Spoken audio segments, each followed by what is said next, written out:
and roll, Chicago. Rock and roll, Chicago, my hometown. Well, I was born in the city, gonna rock your city, Chicago. Chicago rock and rollers are the best you're ever around. Hey, this is Paul Martin And Ray the Roadie. for the Rock and Roll Chicago podcast. How are you today, Ray? I'm wonderful. How are you, Paul? I'm fabulous. Fabulous. Just Mr. Fabulous? I am. You must be one of the sharks then. No, I'm not a shark. You're not a shark. No, I'm more of a guppy. A guppy. Okay. Yeah. So Why a guppy? I don't know. It's just the first fish that came to mind. They're kind of like feed fish. Actually, because I thought of that because one time a record producer told the band that we should be more like a flock of seagulls, and we were going to call ourselves School of Guppies. Oh, I see. I think you could have gone somewhere with that. School of Guppies. Yeah, so that's why I thought of a guppy, and it's really kind of the opposite of a shark. Oh, I'd say quite the other side. Yeah. Yeah. Yeah. So, Yeah. I think they eat them for appetizers. The sharks do. yeah. From So what you midday got snack. going? What do we got going this week? This week, we have Worth the Risk. Worth the Risk. WTR. WTR, kind of like GFR Okay, what's that mean? or Grand Funk Railroad Grand Funk or Railroad. ARS. Yeah, Atlanta Rhythm Section. I know Oh, that you one. got one. Very good. Or ELO. I bet you know that one. Well, yeah. You know that one, yeah. That's Emerson, Lake, and Oscar. And Oscar. Exactly. Emerson, Lake, and Oscar. Yeah, so it was a good time with these guys. Yeah, Had it a lot was to a talk lot of about. fun. It was a lot of fun. They have a lot to talk about, and they talked about their band, and we talked for almost an hour and 20 minutes. Yeah. But don't worry, folks, the podcast isn't that long. It's an hour and 45. Yeah, we extended it. Yeah, I'm doing a little stand-up comedy testing that I Okay. want you all to listen to. All right, tell me a joke. So, Tell me a joke. no, I can't. I can't. I have to Well, wait. you got to test your material out on somebody, right? I probably should, but I'm not prepared at the present time. Okay. So All right. maybe later Okay, fine. Maybe on the outro. on the outro, maybe. All right, well, let's get to Worth the Risk and find out all about them. And you'll find out that they are worth the risk. Yes, they are. How you doing, everybody? Welcome to the show. Today, we're talking with the band Worth the Risk. How you guys doing today? Hey. Hey. Hi, how you doing? Good. We've got Margot and Liz and Mark and Cliff and Eddie. How you guys hanging in there? You doing all right? Good, yeah. Oh yeah, We're trying to stay warm. Surviving. Surviving, yes. Yeah, as everybody is. So tell us a little bit about the band. Let's start out with maybe when the band got together, when you started. Well, How it all came together. When it all came together, right? Let's see. Well, Mark and I played together. Mark plays bass and I play lead guitar. And I'll kind of introduce everybody real quick. So Margot plays keyboards. Liz is our lead singer and Eddie plays our drums. And so Mark and I played together in another band previously. And then when that band kind of, went to the end of the limit, we left with a couple of other folks and started up the band. And then we had a process of trying to find a name. So we went through several hundred names before we finally settled on what we have now. And there's the whole story behind that. But it's probably been, what's it been now? Probably about three or 4 years we've had this band now. Yeah. I mean, we played out quite a bit. We play everywhere from Oakland all the way down to, we've been as far down as Pontiac. I mean, we cover a lot of area in the local area, in the local area here, mostly the southern or southwest suburbs for the most part. Sometimes southeast suburbs too. It just depends on where people want us at. But we put the band. Oh, I'm sorry. Are one of you from Worth originally? No, I don't think No, so. okay. I just thought maybe you tied the name in somehow like that. No. So actually, the way that the name came together was Mark and I were going through all of these names, and some of them were pretty wild. And then just one day we were talking about, we're kind of worth the risk.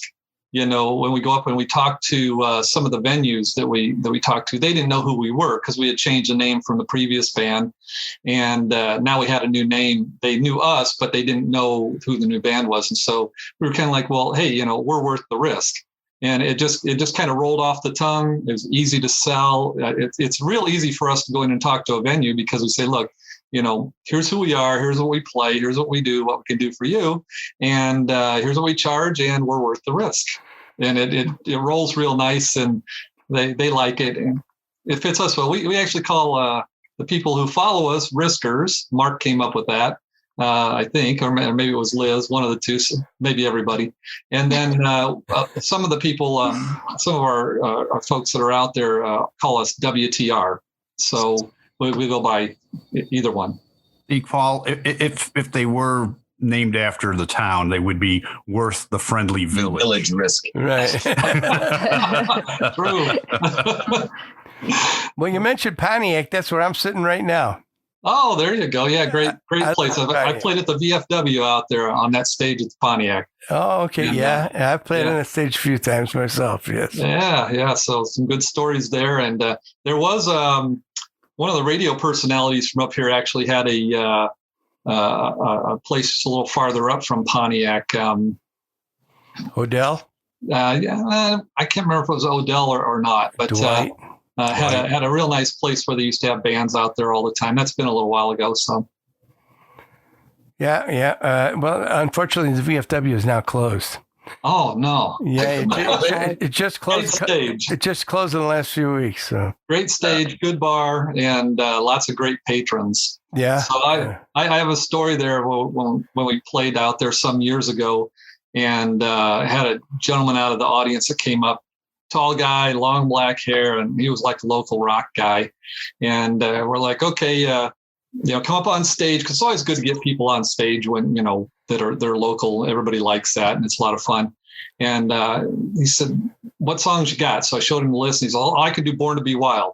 I'm like, "Okay, that's a standard, no problem." So we get him, we start playing, and his vocals were raw. He was a total metal guy. Nice. He never sang a word, and it brought the house down. The people just loved him, so it was a lot of fun to do that. Well, thanks for letting me up that night. I appreciate it. Well played. Yeah. So we do that quite often. We'll, if there are people in the audience, we can tell they're really into the music. Mark buys tchotchkes and things like that we give out. Blow up guitars and beach balls, you name it. We got it. All kinds of stuff. And I thought you said klatchkes. I was saying, man, I love those things. Yeah, that sounds pretty good. Yeah, we give out sandwiches. We'll get you tchotchkes. See, worth the risk. Get a sandwich. Yeah. But we'll get people on stage and we'll have them sing with us a bit. If they know something like, we do some of the old standards too, like the Sweet Home Alabama or some of the other Leonard Skinner type tunes. So we do quite a variety. Because we have a female lead singer, Liz, we do some Pat Benatar, we do some Stevie Nicks, we do Fleetwood Mac stuff. These are all things we're working on. We're always rotating the songs. And so for a couple of years, we did the same songs, and now we're rotating to new songs. But the way that the band was formed was we wanted to do something that other people weren't doing. So we started playing, I don't know if we were the first to do it, we started playing the secondary songs. So, a lot of people would play Hit Me With Your Best Shot by Pat Benatar. We pick a different song. Maybe we're doing Fire and Ice or something along those lines. Everybody knows it. It's a classic. They hear it, but not a lot of people play it. So our stuff's a little more difficult to play, requires us to do a little bit more work, but we have fun doing it because we try to make it sound as close as we can with a little bit of our flavor in it. A little more of the deep cuts, right? Yeah. Right. So it's still stuff that people have heard. It's just not the same thing as everybody else, because I found that I usually go around when when we're not locked down, I go around and watch a lot of the other bands and meet people and talk to people. And I watch what they're playing and see what songs are going over, what type of songs, what type of audience they have, how the crowd gathering is at the different venues. And that gives you an idea of what people like. And then every once in a while you talk to somebody and you ask them, hey, what do you think about this song? And they're like, oh man, I haven't heard that song forever. So it'd be great if you guys played that. So, and we've done a couple of other kind of interesting things. We played we started this at the VFW in New Lenox. You we were playing VFWs, don't you? We like VFWs. Yeah. I'm retired military, so Okay. so I'm all for VFW. We play like the main stage over in New Lenox for their park division over there. It's a really nice big venue. So one of the things that we did start doing though was at the end of the evening, at one point when we first put the band together, we only had a certain number of songs and we were playing out. We ran out of songs, and it's kind of like, well, do we start playing the songs over again from the beginning because maybe those people weren't there, or do we do something different? So we just started taking requests from the audience, and they might ask for something like Rock You Like a Hurricane from the Scorpions, right? Well, it's got enough intricacy into it that you need to rehearse it, but we knew at least the intro. And so we'd say, well, we'll just play as much of it as we know, and then we'll pick another song. And we would do that. And they had a blast with that. People were just yelling out songs. It was a lot of fun. So don't everybody out there steal that idea, but it's a lot of fun to do that. So how long have you been playing guitar, Cliff? I've been playing since I was 9. So it's a long time. So About 3 years. About 3 years for Cliff. Yeah, about 3 years. So no, I've been playing. Let's see. Well, so I grew up on the first concert I went to was Grand Funk Railroad. So that'll tell you about then. I think I was about 14 at the time, and I got into the concert. So that's been a ways back, and I played in a lot of different bands. I was in the military, so I traveled with the Air Force, and I played in bands on the side, and I just kept it going over all the years. And then I got lucky, and I met all these guys. You go through a lot of different band members, and you look for a lot of people, and we just kind of lucked out. We brought Mark into the other band previously when we started. And he fit right in. So, we had him come in, and we were going to do, you said, pick a certain number of songs. And I don't remember, how many was it, Mark? Was it like 5? 5? Yeah. We said do like 5. Mark learned like 40 or 45 of our songs. And so we're like, oh, okay, you sound really good. We'll give you a call. And he's like, no, we're not quitting yet. I learned all your songs. So it turned into a little bit of a longer audition, and we ended up 4-hour audition. It's a good time. We hired Mark. We grabbed Lizzie just a couple of years ago. Sight unseen. Yeah. So what we did with her, we had her do some online auditions. And I was actually staying at a vacation house down in Tucson for the winter, and had gone down there. And Mark was back here, and we were talking back and forth. And we started looking for people. And Liz had an audition video out on I forget what the site was now. It was band. I think it was band. Maybe it was Band Mix or something like that. But anyway, we listened to her, and I gave her a couple of different rockin' tunes to do, and she auditioned on them. And it was kind of fun because her kids helped her. Her husband was helping her. She had equipment in front of her. She knew how to use a harmonizer and some other things, to do different things. And so we thought that was pretty cool. And when I got back, we brought her in and tried her out, and she fit really well. That girl, you get to see her on stage. She is a bundle of energy. She goes like an Energizer bunny from one side to the other. and the kids love her. When we played New Lenox, it's been a couple of years ago now. Parents loved us. We were babysitters. Yeah. All the kids were up front, and Liz said to the kids we were getting ready to play, and she says, okay, everybody needs to sit down. And she took her hands and did the sit down motion like grade school teachers do, and all the kids folded their legs and sat on the stage in front of us. It was really good. So very entertaining. And then we happened to grab Eddie, our previous drummer, had a detached retina right before one of our gigs. So we needed a quick replacement, and it was on a Wednesday, and we were playing on a Saturday. so Mark knew Eddie. They played together before in another band or a couple bands. And so we had a discussion and asked Eddie if he thought he could do it. And Eddie memorizes like everything. He knows how to play everything. He teaches drums, so, he's really a good, solid drummer. And we're glad we got him. And are you the newest member of the band, Eddie? Pretty much I am. Yeah.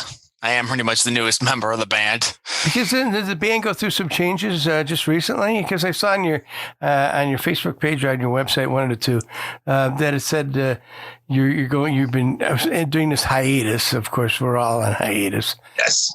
But that you've gone through some changes and stuff. Yeah, so we tried a couple of different guitar players, and what we ended up doing was settling on adding in keyboards. So Margot was actually running sound for us. I taught her how to run sound at one point because I had the board. And poor guy had to try to teach me. It's a digital Behringer board, so it's kind of, I'm the manual reader. I read all the manuals, and they laugh at that. Just throw her in the deep end, and she'll get a hang of it, right? Yeah, and so she ran sound for us. And then we found out that she could play keyboards and flute, and she sang and harmonized. And so we graduated her from that to keyboards and brought Scott, Scott is Liz's husband, and he runs sound for us. He's not here tonight, but yeah, former military guy. And so we brought Scott in and trained him on how to do that. So now he runs sound for us as well. And everybody kind of loads in and loads out together. We don't have our own roadies yet, but we have a good time. And the thing I was going to tell you about Eddie that was really unique was for that gig, I gave him 45 songs to learn on a Wednesday, and he came in on Saturday and played every one of them like note for note. And so when we got paid, he was the first one that got paid. And I told Mark, I said, we need this guy in the band. And in the meantime, our previous drummer was getting ready to move due to work. And so the timing, the transition worked really well. And we transitioned Eddie in, and he's been great. So, and all of us sing. You're not the first one, Cliff, to say that, we got to keep Eddie in the band. Eddie and I went through that with another band. Yeah. So now, let's stick with Eddie. And Eddie, what is your history? What bands did you play in, or prior to this? So, like I said, I actually pursued a couple musical degrees while I was going in college. I have an associate in arts from Moraine Valley Community College. And during those years, while I was attending Moraine Valley, I actually was in an AC/DC tribute band with Mark. Yes. I played in that band for 3 years, then transitioned to Vandercook College of Music, where I got my bachelor's in music ed degree. And then after I left college, I played in another 3-piece band with, of course, the bassist Mark, once again. Yep. Can't get rid of me. Nope, I can't. I cannot get rid of him. You're sitting about 75 feet on the other side of the wall next door to me. I know. And then I actually, there was one band that I actually enlisted that was in Elmhurst. Without going into too much detail about that, that was a 5-piece cover and original rock band, but I only was in there for about a year. I took a little break from the rock scene, like the rock performing and bar scene. And then I actually focused on playing percussion ensemble as a non-credit class at Moraine Valley Community College, just to keep myself in the loop of music. And now here I am sitting as a full-time teacher and now the drummer of Worth the Risk. So Mark decided to let me come back into the band, get into the band, and my technically audition was that gig that Saturday. So that was like my audition right then and there. Sink or swim, huh, Eddie? Yeah, pretty much a sink or swim audition. And I had to learn 40 songs in 2 days, 45 songs in 2 days. And I still took my CD player. Listening to him between sets just to stay focused. I didn't want to lose focus of the gig. I wanted to perform my heart out. Well, that's a cool story. That's a very cool story. Okay. Margot. I don't have the exciting history of music in bands that they do. Okay, thank you. I'm a newbie. This is my first band, but I've been in music. I started taking piano lessons when I was 7. No, okay. And my dad was a minister, so I played the organ and the piano every Sunday night, every Wednesday night. Oh, wow. That I started playing by ear, and one of the older ladies in the church heard me play, and she paid for my first year of piano lessons and gave me a piano. Wow. So that's how I got started. Where's the church at? That was in Wisconsin. Oh, okay. And then I ended up moving to Morris with my family. My dad was a minister here too. And then I stayed in Morris when they moved. So And I've been here for a long time. So you can read music, right? Mm-hmm. Yes. Yeah, I know. I play a lot of classical music. Not classic rock, classical music. And now I'm learning how to play classic rock. That's okay. We're going to teach her how to play stuff off of Leftoverture. So there you go. How about Liz? So tell us a little bit about your history. Well, according to my mom, I started singing when I came out of the womb.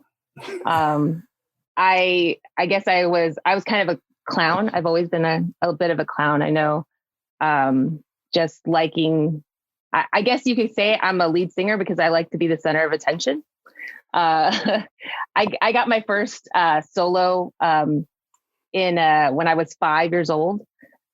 In front of a stage, and I was super comfortable. I was actually the lead singer of a group during Desert Storm that actually we performed and recorded, and we're on national TV. And it was a song that a man named Mike Schuler, he took the old classic song, My Bonnie Lies Over the Ocean, and changed the wording to kind of just help be like supportive for the troops. And it actually gained a lot of popularity. So we did music videos, and I was on a telethon. I got to be on Good Morning America. So it was a lot of fun, and I really enjoyed doing that. And so you were doing a lot of traveling too then?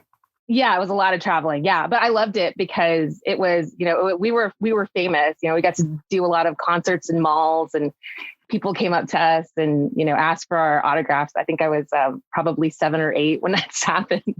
And so I thought I hit the big time, even though we weren't getting paid because it was just something that we were doing for charity or for the military, really.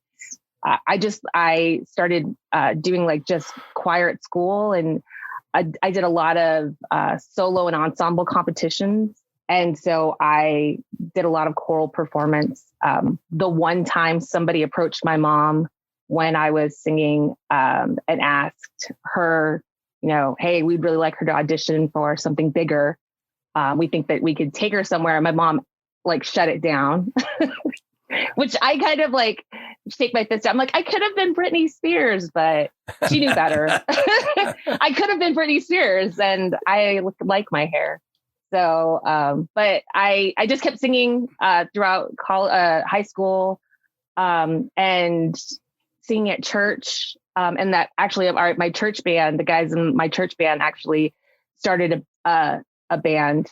And it wasn't like the church band. It was just the guys who wanted to play some covers. So we started playing out. And then that was around the time where they weren't really making any movement. So I, like Cliff said, I kind of put my feelers out there on Bandmix. And that's when I met or found Worth the Risk. And they did put me through the ringer, asking me for video, oh, do this song. Okay, well, do this song. Okay, well, can you do this song? And I was like, yeah. Actually, when they auditioned me through video, and then I had to do an interview, and then it was I felt like I was kind of dating them, but it was dating them bad, because I didn't know if we were going steady. And so they'd be like, well, we're going to talk to you. I think I talked to Cliff over the phone while he was in Tucson, but he never really said I was in. He's like, oh yeah, we're going to talk to other people. And I was like, okay. And then I talked to Mark for I want to say it was an hour on the phone. Him and I were just, you were hired at that point. You were hired. Yeah, but they never told me. And then we went out to eat, and they're talking to me, and they never told me. And I was like, I don't know if I got hired or if I'm still dating them, or if they're swiping left. I'm not sure. And on the back end, Mark and I were going, yes, because I made her audition to Heart Barracuda, which is not an easy audition to do. Yeah. And we kind of ranked her off of that tune. So we've done some Heart tunes since then. You guys are kind of mean, aren't you? Well, we've been through the ringer well, with Ray. They definitely they want to make sure you're serious for sure. When you guys first started, did you interview Mark and Mark interviewed you, or what'd you guys do? I mean, yeah. So I was actually in this other band, and we had lost our bass player. We went out, we were looking for a new bass player, and Mark showed up, and we did several people. We interviewed several people. The interview was a little bit different than what we do now, but then Mark came out, and the nice thing about it is there's no egos in the band. Nobody's better than anybody else. We all have portions of jobs we do. Mark looks for gigs. Everybody kind of looks for gigs. And I handle kind of HR and finance and all that kind of stuff because I'm, I guess, an older statesman, I guess. And don't you guys make fun of me because I'm old. But anyway, there's everybody gets along really good. It's, we're family-like. If there's an illness or anything like that, we all take the time off and let the person heal up. And, and we don't argue too much, I don't think. Usually what happens is I start saying something and Liz looks at me like, no, that's not what we should be doing. And that pretty much shuts that right down. So that's how she's looking at you right now. That's exactly it. Yeah. But I tell you, what I really enjoy about the band myself is that we do have a mix of older and a mix of younger, because Eddie and Liz are significantly younger than us. And some of the music that we play, wasn't music of their time, right? So it's stuff that Mark and I, we know the songs like cold. And so then we help Eddie and Liz and Margo come in on these songs and fill in the parts the way that we want them to sound, which is really cool. And everybody's really good about homework. Yeah, they do their homework. They practice at home, and then we do rehearsal. And we have some fun at rehearsal, but that's usually where I get in trouble because I'm a taskmaster. I'm like, we got this much time, we got to get it done. But it pays off because when we go out and play, we get a chance to have fun. It's we know our parts, we know who's going to do what, and unless the equipment messes up, which happens to everybody once in a while, we go out there.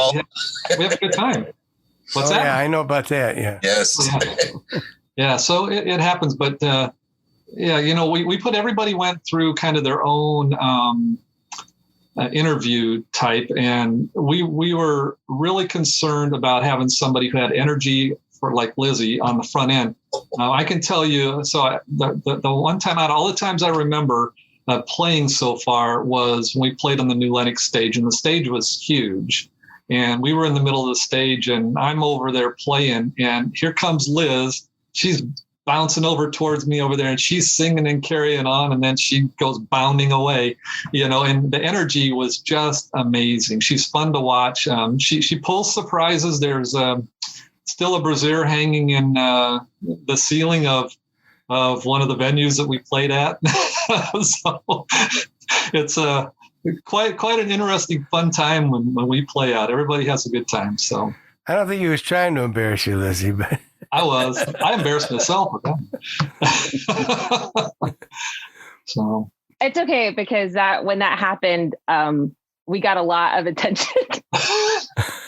We got asked back. I can imagine that. We got a lot of attention. Well, it's funny in that there's been times that Liz and I will do a duet or whatever on stage, and people go, "You guys married?" Nope, it's all part of the act. Nope, it's all part of the act. And again, I've been doing this for 45 years. My wife is like, as long as you come home. And we do a lot of fun stuff too. We go wireless. So Mark and I both go wireless, and we go out in the audience. And we play in front of the audience so they can see what we're playing up close.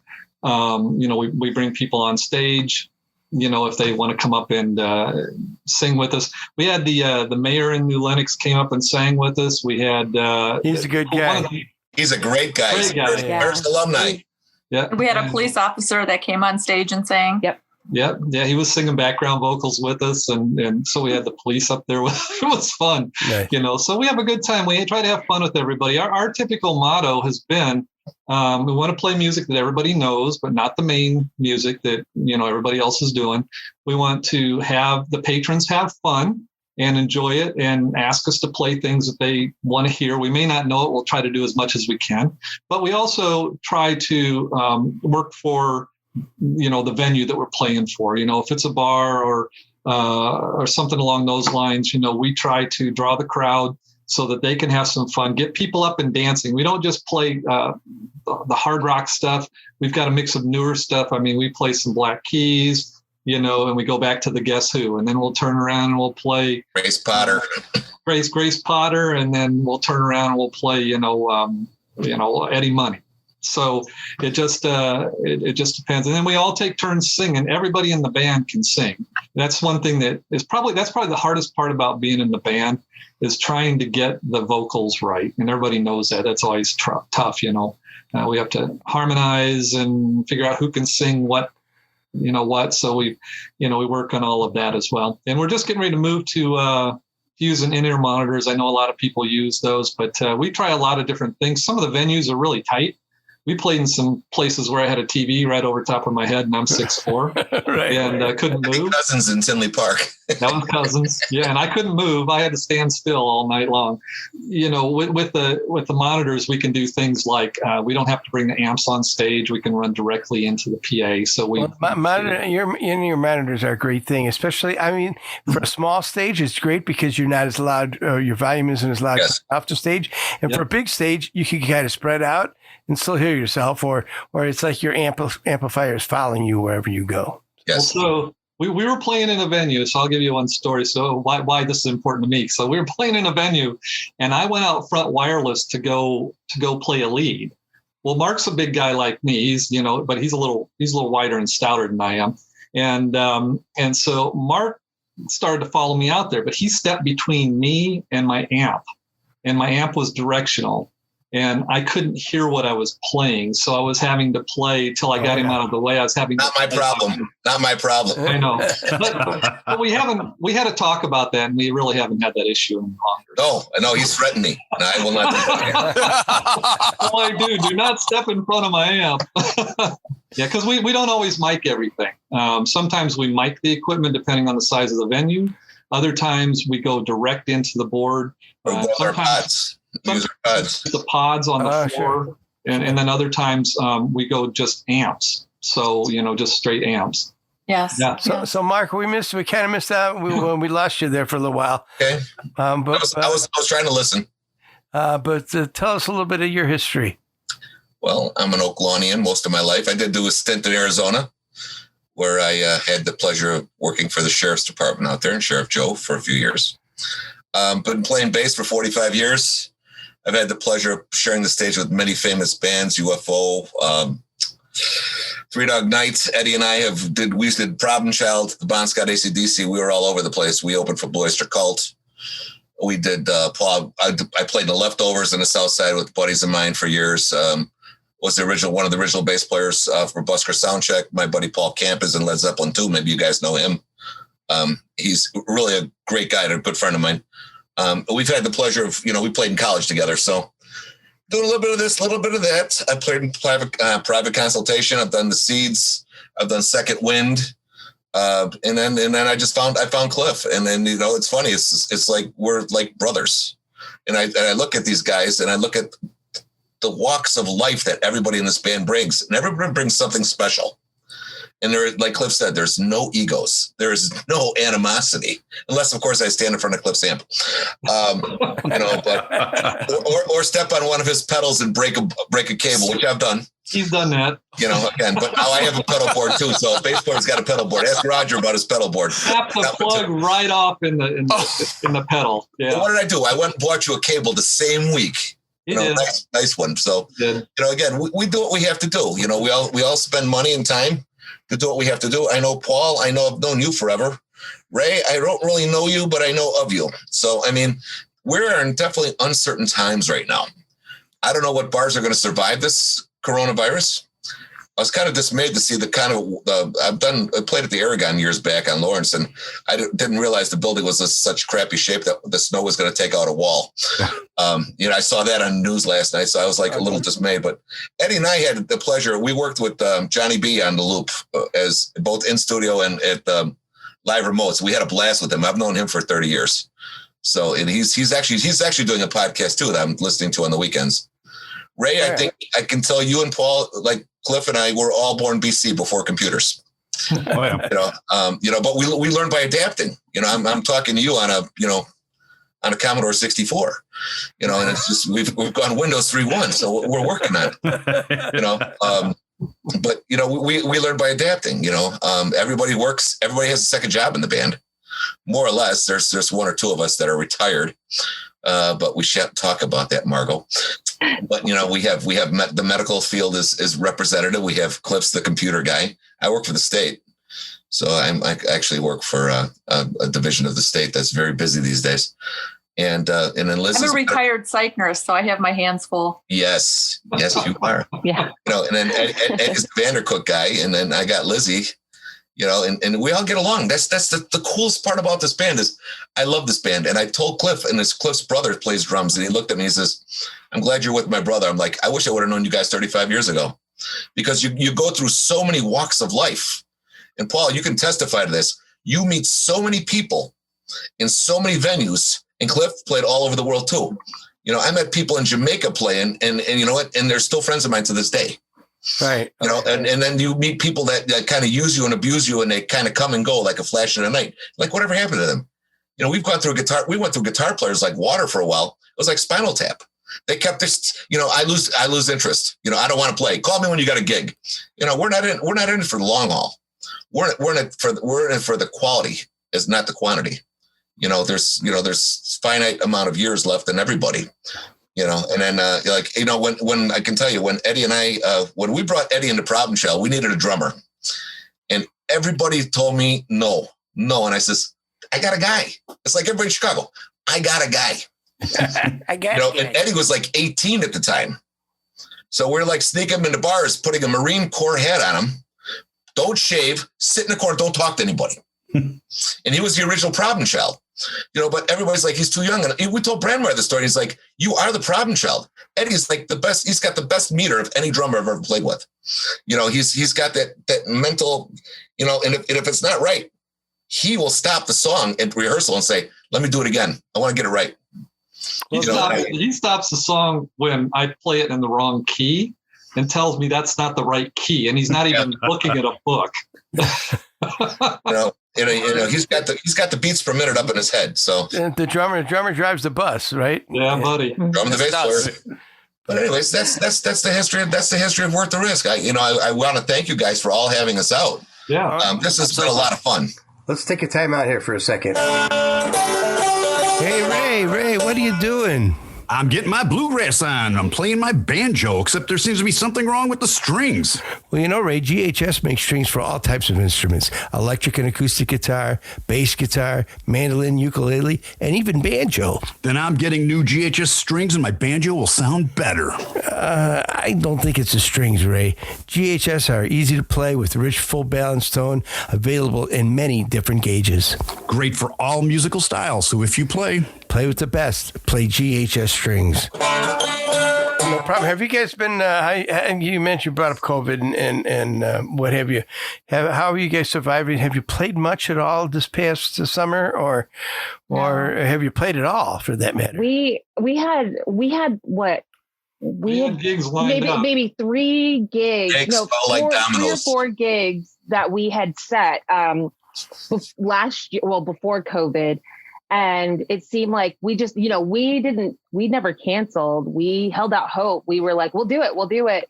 And it just seemed like with the state, shutting down, we got canceled. When the bars shut down, went to limited capacity, we got canceled. So we just decided to take the time and then, say, hey, let's look at the songs that we have and let's add more. So, I mean, even though we haven't been able to get out and play to an audience, we've been utilizing this time. I feel like we've been doing really wisely. Yeah. And like really, really like working out the bugs in songs that, we're not real solid on this song. Let's work on it. Sure. Or let's add some more songs so that when we do get out, we're going to be ready to go. Yeah. What we like to do too, is we like to do a show and then rotate the song list with some new songs. We want to have enough songs so that we can mix and match, and it's always different. Because for too many years we played Mark and I have done this before. We played for the first couple of years together, just the same songs over and over. And, same sets. Bless those guys out there like the Stones or whoever, that play the same exact tunes and everyone wants to hear those all the time. I couldn't imagine writing my own tunes and then doing that, just those, because everybody out there likes to do everybody else's tunes, so because there's a lot of good music out there. Well, looking on your website, I see you've got quite a selection of different artists that you play. On a night you guys are playing, each one of you, what's one song that you would want to do? Each one of us? Yeah. That's See if we can start a little feud going on here. Well, I like Thunder Island. What's that? I like Thunder Island. I like Badfinger. I'm a Badfinger fan from back in the day. And so I do we do No Matter What. We could do Baby Blue if we wanted to, but we've done No Matter What. We pretty well got that down solid, and people have heard that before. I don't know. Or Crazy Horses. Yeah. Have you ever heard Crazy Horses by the Osmonds? By who? By the Osmonds. Brothers, heavy metal. Oh, no. It's when the Osmonds way back in the day did one heavy metal tune called Crazy Horses. You'll have to go listen to it. It's on YouTube. And it starts out with Donny Osmond using a keyboard that he slides his hand across the strip on the keyboard, and it does a sound that sounds like horses screaming. And so like a theremin. Yeah, it's like a theremin on the board. Sure. Yeah. And so you'll have to go listen to it. It's a really good song, and now everybody will be playing it. But it jams, and you got to watch the video when they do the choreography, because the choreography is amazing by those guys. We still have to work on that. What's the name of the song again? It's called Crazy Horses. Crazy Horses by the Osmonds. Yeah, you can. After this podcast airs, you're going to hear on the news. People don't know why, but Crazy Horses by the Osmonds has just gone viral on YouTube. Right to the top. We're gonna get letters from the Mormons. My God, it's the outfits. That's the true giveaway. The outfits. Yeah. So do you guys have any gigs coming up? We haven't set any just yet because we've kind of been waiting to see what's going to open up. We've talked to some of the venues. We've talked to some of the promoters out there. And we use a couple of different promoters to help us find gigs at some point. The issue has been that the bars can only, we say the bars, but any of the venues, no matter where you're at, can be about 25% full. That's not enough for them to draw money to pay. That's 25% of what we'd make.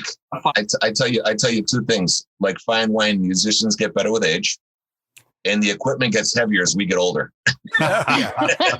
Travel light's my motto. Travel light. Smaller is better. Size matters. Yes, it does. Yes, it does. Right. Yeah, we've gone with smaller gear. I use Mesa Boogies for the most part, or Boss. The new Boss digital amps that they've got. You can take a sample and it sounds like a Mesa Boogie or a Marshall. I mean, I can switch it really quick, which is really nice. And Mark has a variety of. I've got 8 or 9 amps behind me. You guys want to buy any? They're all tanks. Yeah. Everything from Vox to going back. But I'm using hard key stackables now. They're just nice. And Eddie uses acoustic drums, or he'll use electronic drums, and we've tuned those now to where they sound really good coming through the PA. So it matches up really, really well with the PA. See, and I'm still rocking it through my pig nose. Hey, Big Nose is great. Love those amps. Yeah, put some batteries in the back. You go hit the beach with your guitar. I'll say Mark and I, we maintain our visual presence on. We have a web page. It's worththeriskband.com, and we've also got a Facebook site as well. And so there's pictures. There's the bands, on there. It introduces everybody in the band, so you can see. And pictures too. Yeah, what's news, music. We have some sound bites. We cut back on our sound bites a bit. We had full songs on there at one point, but we ran into some issues with that, so we cut them back to just short clips, because a lot of times the venues want to hear you, and most of them don't want a DVD these days. We, a few years ago, we used to hand out a folder with DVDs and photos and all that. They want a web. Press kits are sold yesterday.